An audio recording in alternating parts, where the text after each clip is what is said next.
Moi, je me sentais loin, mais c'est vrai qu'une balle de Kalachnikov, ça peut faire 2 kilomètres, donc on ne sait jamais.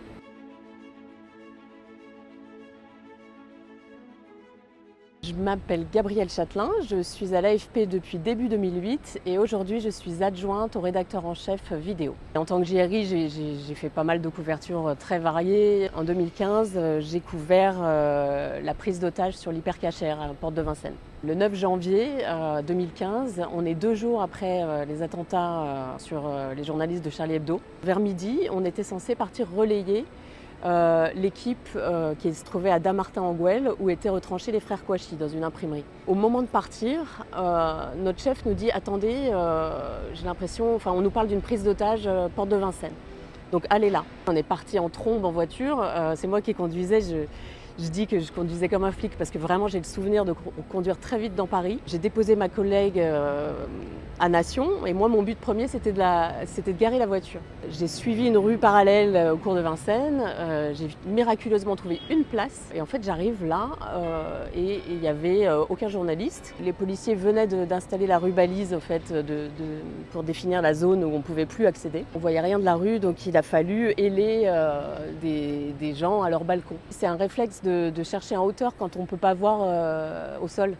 Et en fait là, effectivement, comme la rue balise de sécurité était quand même assez loin de l'hypercachère, on était 400 mètres plus haut sur le cours de Vincennes, en fait c'est obligé. On a trouvé une dame au 6e étage qui a bien voulu que je monte. Et là, enfin se poser sur ce balcon et voir que en fait, c'était une excellente position pour filmer ce qui se déroulait à l'hypercachère parce qu'on était loin, mais à fond de zoom, on voyait toute la scène. Et donc je branche ma caméra, Paris voit les images et immédiatement on se dit « Ah oui, là c'est l'image, on ne peut pas être mieux placé en fait ». C'est immédiatement repris par pas mal de chaînes, notamment les chaînes info.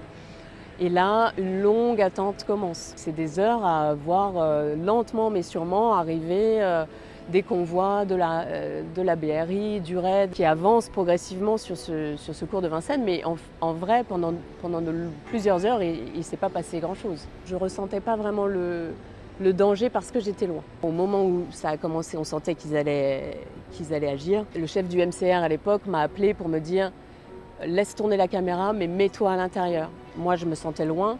Mais c'est vrai qu'une balle de Kalachnikov, ça peut faire 2 kilomètres, donc on ne sait jamais. Je me rendais compte que c'était un moment historique, des images historiques peut-être, parce que c'est vrai que je voyais par exemple sur la télé de la dame chez qui on était mes images, donc évidemment on se dit qu'on doit peut-être être les seuls. Le live a été repris, mais il y a aussi des grabs qui ont été faits et qui ont fait la une des journaux en France, mais aussi à l'étranger le lendemain matin. C'est très valorisant. Après, c'est un petit peu ambigu. Souvent, les moments marquants de notre carrière sont aussi des moments dramatiques pour la nation, quoi. Et là, en l'occurrence, c'était le cas.